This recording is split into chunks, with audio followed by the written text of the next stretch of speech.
बिहार के चुनाव बड़े दिलचस्प होते चले जा रहे हैं और जिस तरह से एग्जिट पोल सामने आई है उसने एक ऐसी तस्वीर सामने रखी है जिसके बाद हर किसी के दिमाग में बस एक ही बात है कि आखिरकार 10 तारीख की सुबह क्या होने जा रहा है, किसकी सरकार बनेगी, और इसे लेकर हर तरह की चर्चाएं सार्वजनिक और आम है। इस वक्त बिहार चुनाव पर बात करने के लिए हमारे साथ मौजूद है पप्पू यादव, अध्यक्ष हैं जन अधिकार पार्टी के। पप्पू यादव जी, इंडिया टीवी पर आपका स्वागत है। उम्मीद है आपका हाथ बिल्कुल अब दुरुस्त होगा। चोट कैसे लग गई आपको? नमस्कार। टूट चुकी थी, मंच टूट गया था। तो इस बार क्या आपके समर्थक मंच तोड़ बहुमत आपको देने जा रहे हैं? क्या ये सब होने जा रहा है? अब देखिए, मंच तोड़ बहुमत तो आरजेडी जैसे लोग कहा करते हैं जी। जनता मंच तोड़ नहीं होती है, वो बहुत ही व्यवहारिक होती है, अपनी बात करता है और उनको समझ में आता है कि हमें क्या करना है। यह बात सही है कि बहुत ज़्यादा गुस्सा नीतीश कुमार जी के खिलाफ था जी, चाहे वो संविदा हो, ममता हो, आशा हो, नियोजित हो। अब आप सोचिए ना कि 10 लाख नौकरी, पहला सिग्नेचर कौन दे सकता है दुनिया में? तो आपको लगता है कि तेजस्वी यादव ने जो तमाम वायदे किए हैं, ये वायदे जनता को छलने में ज्यादा कारगर साबित हो जाएंगे? क्योंकि जिस तरह से अभी स्थिति दिख रही है और जो तमाम एग्जिट पोल हैं। नहीं, मुझे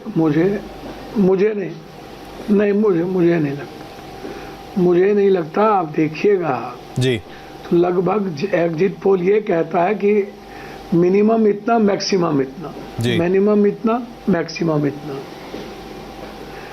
तो आप जब मिनिमम और मैक्सिमम आप कर रहे हैं, एक उसके पहले भी तो यहाँ अरविंद केजरीवाल को आप चुनाव हरा रहे थे एग्जिट पोल में। 2015 में भी आप बीजेपी को सबसे ज्यादा सीट दे रहे थे। तो पप्पू जी, अगर मान लीजिए कि आप ये कह रहे हैं कि एग्जिट पोल जो है वो अपने आप में सही प्रदर्शित नहीं कर पाएंगे जनता का मन, तो मैं आप ही से सीधे पूछ लेता हूं, आपके हिसाब से इस बार यानी कि कल दोपहर तक किसकी सरकार हम बनते हुए देखेंगे?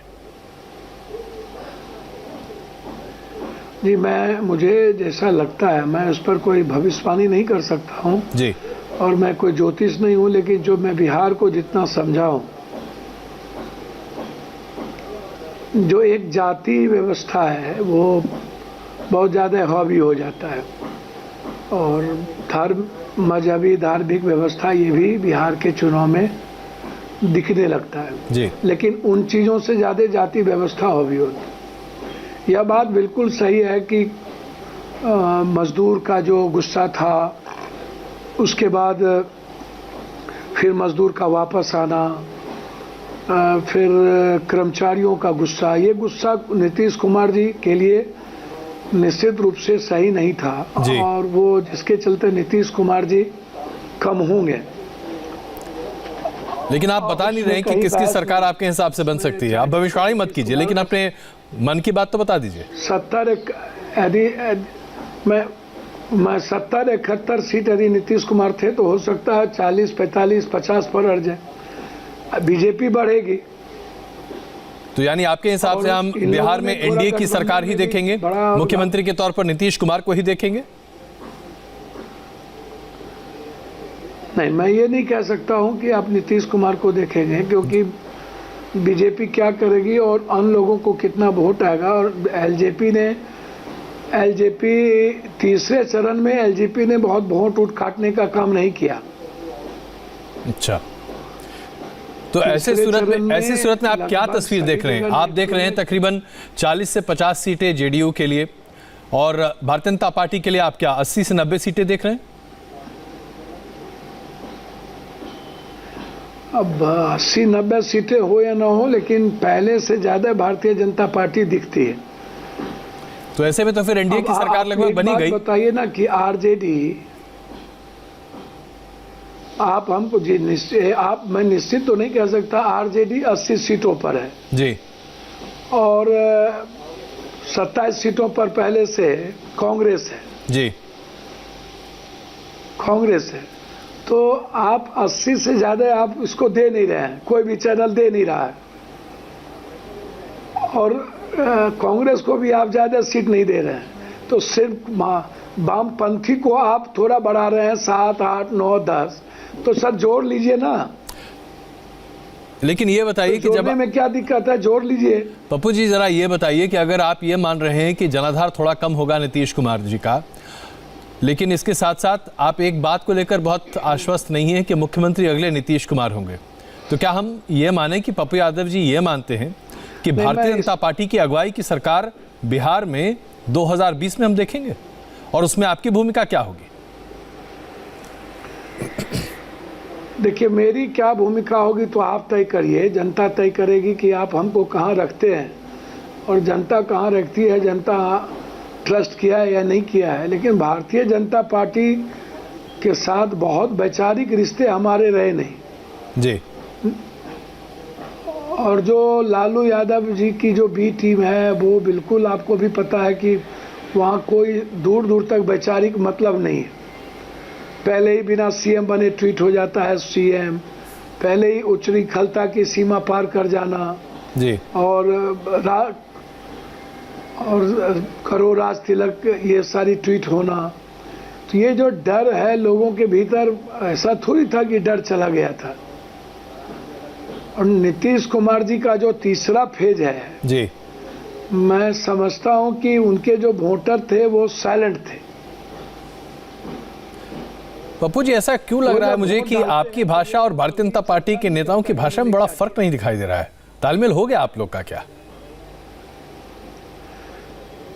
नहीं, मैं बहुत क्लियर हूँ भैया, मेरा तो कोई कभी भारतीय मैं तो इतने अभाव में चुनाव भारतीय जनता पार्टी के जिन नेताओं से मेरी बात हुई है बीते 24 घंटे में, हर कोई यही कह रहा है कि अजय कुमार देखना बहुत साइलेंट वोटर है, वोटर साइलेंटली बीजेपी और जेडीयू को जिताएगा। और आप भी कह रहे हैं कि नीतीश कुमार जी के लिए साइलेंट वोटर है, तो ये साइलेंट वोटर वाला शब्द बड़ा कॉमन है।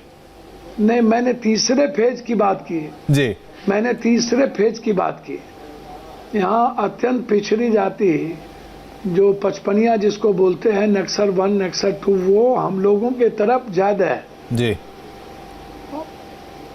और यहाँ यादवों के बीच उनका बहुत ज्यादा वैचारिक रिश्ता नहीं रहा है। मिथिला कोसी में मुसलमान, यादव, ब्राह्मण और अत्यंत पिछड़ी जाति, इसको समझिए, सीक्वेंस को थोड़ा समझिएगा, नहीं तो फिर दिक्कत हो जी। यादव यदि 2 बार वोट दाबता है तो वो हल्ला करता है, तो ज्यादा हल्ला करता है। ये 4 बार दाब के हल्ला नहीं करता है। अब ये सिचुएशन तो है ही, प्रॉब्लम आप इसको समझिए। और जहां यदि यादवों की संख्या मुसलमानों की संख्या ज्यादा है जी, तो उसको आप ये समझिए कि किसी भी परिस्थिति में कि वहां वोट का जो ट्रेंड है वो बिल्कुल डिफरेंट हो जाता है। ऐसे में आपके ऊपर पप्पू जी आरोप ये लगाया जा रहा है आरजेडी के द्वारा और खास करके तेजस्वी यादव के कैंप के द्वारा, आपने बहुत नुकसान करने की कोशिश की है, यादव वोट में सेंध लगाने की आपकी लगातार कोशिश रही है। क्या ये सिर्फ आपका लालू प्रसाद यादव के साथ विरोध है जो इतने मुखर तरीके से सामने है? देखिए एक बात मैं बताऊं, मैं अगले बार जब हम चुनाव लड़े थे तो 1.5% हम वोट लाए थे जी, और इस बार जब हमारी पार्टी 153 जगह चुनाव लड़ रही है, 184 सभा मैंने की और मैंने अधिक वोट, अधिक जो टिकट है वो ऊंची जाति, अत्यंत पिछड़े पढ़े लिखे लोगों को मैंने टिकट दिया जी। इन लोगों की तरह एक भी अपराधी माफियाओं को टिकट नहीं दिया। आज जो लोग मायावती और ओबीसी के गठबंधन को करवाए हैं उनसे आप पूछिए। यूपी में मायावती बीजेपी के साथ और वहां पर ओबीसी और मायावती का गठबंधन हुआ, तो आप जब सीमांचल में जाएंगे जहां पर और जहां मुसलमानों की संख्या ज्यादा है जी, तो वहां कुछ न कुछ यदि वोट कटता है। पप्पू यादव भी चुनाव लड़ रहे हैं, हमारा जो घर है वो मिथिला कोसी सीमांचल है जी, और कोसी सीमांचल तो पप्पू यादव का जन्म स्थल है। तो हमारा स्वाभाविक सामाजिक सरोकार है नहीं पप्पू जी, देखिए ना, लगातार 365 बिहार के चुनाव में लोगों इस के बार लिए दोनों जीते पक्ष हैं। ने अपने अपने तरीके से वोट कटवा घोषित कर रखे थे। चिराग पासवान को जेडीयू वोट कटवा मानता रहा और जेडीयू ने हमेशा ये कहा कि वोट कटवा है, बीजेपी को भी ये कहना पड़ा। और दूसरी तरफ से तेजस्वी यादव का खेमा यानी कि आरजेडी ये मानता है कि आप वोट कटवा की भूमिका में हैं। इसी तरह से वोट कटवा की भूमिका में असदुद्दीन ओवैसी को भी रखा गया मुसलमान वोट को काटने के लिए, और मायावती जी को भी यही कहा गया कि वो भी वोट बटवा हैं, दलितों का वोट काटेंगी। आप लोग सब वोट कटवा क्यों हैं? मुझे तो एक समझ में नहीं आता है कि मायावती जी राष्ट्रीय पार्टी है, सब दिन चुनाव लड़ती रही है। पप्पू यादव की पार्टी 5 सालों से है, और इनसे पूछिए जो वोट कटवा की बात करते हैं जी, एनआरसी में कहाँ थे, शाहीन बाग में कहाँ थे, जामिया में कहाँ थे? ये एनआरसी में इनके बच्चों को फार्म हाउस से फुर्सत नहीं था, मजे लेते हैं ये फार्म हाउस में हैं। कोरोना वायरस में कहाँ थे? लोकसभा विधानसभा में कहाँ थे? बाढ़ में कहाँ थे? अभी 18 जिला बाढ़ आया तब कहाँ थे? जब चिमकी बुखार थे, शेल्टर हाउस था तब कहाँ थे? पटना में बाढ़ आया तब कहाँ थे? जो जनता, लेकिन ये बताइए कि आपके होते हुए भी हमने तो देखा आप किस तरह से सक्रिय रहे हैं। हमने देखा आप बुलडोजर पर खड़े होकर कालिक भी पोतते हुए दिखाई दिए थे पोस्टरों पर। तो मैं एक आखिरी सवाल आपसे पूछना चाहता हूं क्योंकि वक्त जरा कम है। आपके हिसाब से आपको कितनी सीटें मिलेंगी और आप किस भूमिका में हमें दिखाई देंगे कल दोपहर के बाद से? निश्चित रूप से ईश्वर ने चाहा और जनता जिसको मैं भगवान मानता हूं जी, और लगातार 8 महीने से मैं कोरोना वायरस, पानी और इन चीज़ों में हर लोगों की मैंने सेवा की। एक एक प्रवासी मजदूरों को मैंने भगवान के तरह मैंने पूजा की जी, सभी को लाए, कोटा से बच्चों को। तो निश्चित रूप से मजबूत स्थिति होनी चाहिए। नहीं तो आंकड़ा बताइए ना, एक फिगर तो बताइए आपके हिसाब से कितनी सीटें सिंगल डिजिट, डबल डिजिट, ये बता दीजिए। चलिए, मुझे लगता है कि मिनिमम 4, 5 और ऊपर 10, 11 जाना चाहिए, 12, 13 भी जाना चाहिए, 14 भी हो सकता है जी। लेकिन इतनी संभावना तो दिखती है कि लोगों ने जो हमने कैंडिडेट दिया है वो बहुत मजबूत कैंडिडेट दिया है।